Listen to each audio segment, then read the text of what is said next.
Good morrow, ladles and jelly spoons. I have a few more stories to tell. Does this look familiar? First one will be Something Was Wrong. One morning, John Sullivan found himself walking along a street downtown. He could not explain what he was doing there, or how he got there, or where he had been earlier. He didn't even know what time it was. He saw a woman walking toward him and stopped her. "I'm afraid I forgot my watch," he said and smiled. "Can you tell me the time?" When she saw him, she screamed and ran. Then John Sullivan noticed that other people were afraid of him. When they saw him coming, they flattened themselves against a building or ran across the street to stay out of his way. There must be something wrong with me, John Sullivan thought. I'd better go home. He hailed a taxi, but the driver took one look at him and sped away.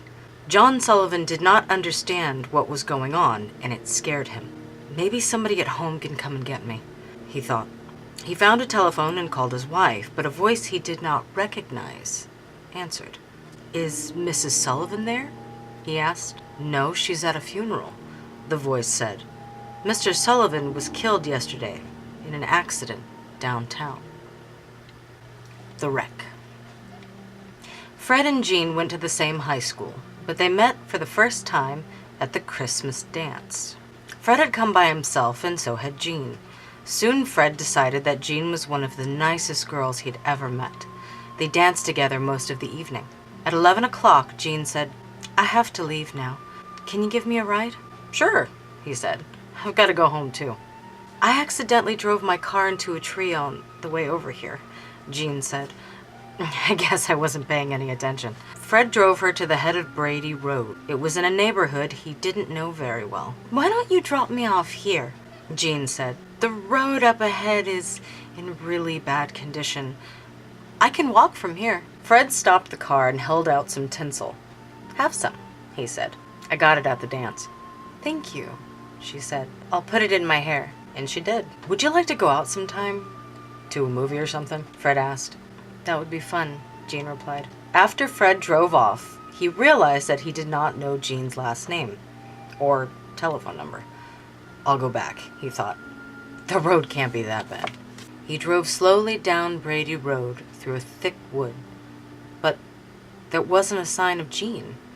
As he came around a curve, he saw the wreckage of a car ahead.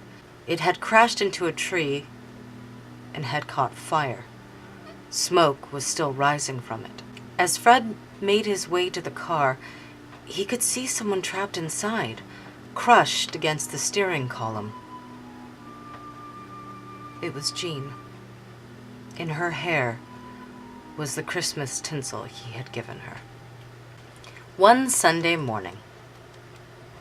Ida always went to the 7 o'clock Sunday morning service at her church. Usually, she heard the clanging of the church bells while she was eating breakfast, but this morning she heard them while she was still in bed. "That means I'm late," she thought. Ida jumped out of bed, quickly dressed, and left without eating or looking at the clock. It was still dark outside, but it usually was dark at this time of year. Ida was the only one on the street. The only sounds she heard were the clatter of her shoes on the pavement. Everybody must already be in church, she thought. Ida took a shortcut through the cemetery. Then she quietly slipped into the church and found a seat. The service had already begun. When she caught her breath, Ida looked around. The church was filled with people she'd never seen before. But the woman next to her did look familiar. Ida smiled at her. "It's Josephine Kerr," she thought. "But she's dead. She died a month ago." Suddenly, Ida felt uneasy. She looked around again. As her eyes began to adjust to the dim light, Ida saw some skeletons in suits and dresses. This is a service for the dead, Ida thought. Everybody here is dead, except me. Ida noticed that some of them were staring at her. They looked angry, as if she had no business there. Josephine Kerr leaned toward her and whispered, "Leave right after the benediction, if you care for your life." When the service came to an end, the minister gave his blessing. "The Lord bless you and keep you," he said. The Lord make his face to shine upon you. Ida grabbed her coat and walked quickly toward the door. When she heard footsteps behind her, she glanced back. Several of the dead were coming toward her. Others were getting up to join them. The Lord lift up his countenance to you, the minister went on. Ida was so frightened she began to run. Out the door she ran with a pack of shrieking ghosts at her heels. Get out, one of them screamed. Another shouted, You don't belong here, and ripped her coat away. As Ida ran through the cemetery, a third grabbed the hat from her head. Don't come back, it screamed, and it shook its arm at her. By the time Ida reached the street, the sun was rising, and the dead had disappeared. Did this really happen? Ida asked herself, or have I been dreaming? That afternoon, one of Ida's friends brought over her coat and hat, or what was left of them. They had been found in the cemetery, torn to shreds. The next one apparently is a true story. It's called Sounds. The house was near the beach. It was a big old place where nobody had lived for years. From time to time, somebody would force open a window or a door and spend the night there, but never longer. 3 fishermen caught in a storm took shelter there one night. With some dry wood they found inside, they made a fire in the fireplace. They lay down on the floor and tried to get some sleep, but none of them slept that night. First, they heard footsteps upstairs. It sounded like there were several people moving back and forth. When one of the fishermen called, Who's up there? The footsteps stopped. Then they heard a woman scream. The scream turned into a groan and died away. Blood began to drip from the ceiling into the room where the fishermen huddled. A small red pool formed on the floor and soaked into the wood. A door upstairs crashed shut, and again the woman screamed, Not me! She cried. It sounded as if she was running, her high heels tapping wildly down the hall. I'll get you, a man shouted, and the floor shook as he chased her. Then silence. There wasn't a sound until the man who had shouted began to laugh. Long peals of horrible laughter filled the house. It went on and on until the fishermen thought they would go mad, when finally it stopped.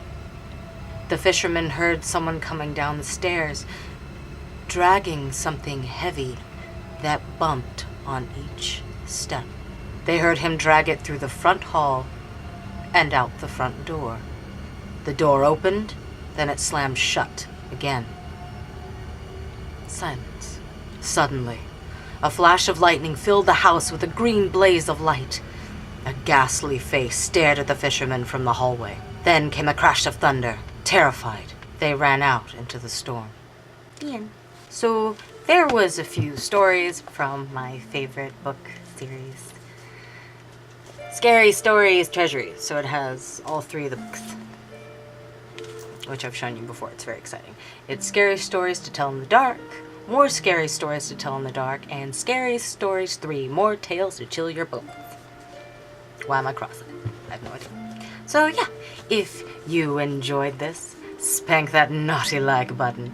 It likes it.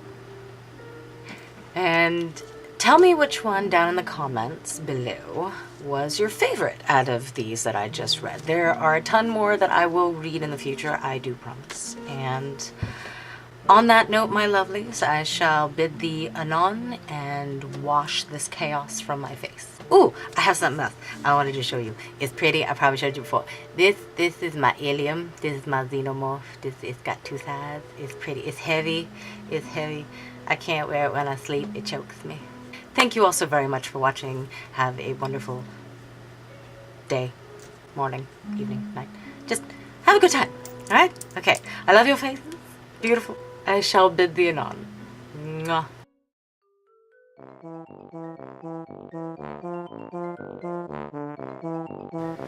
No? Yes? Maybe? Possibly?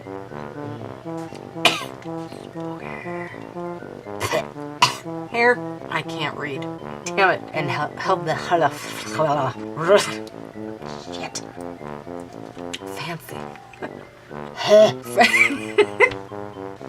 Yep.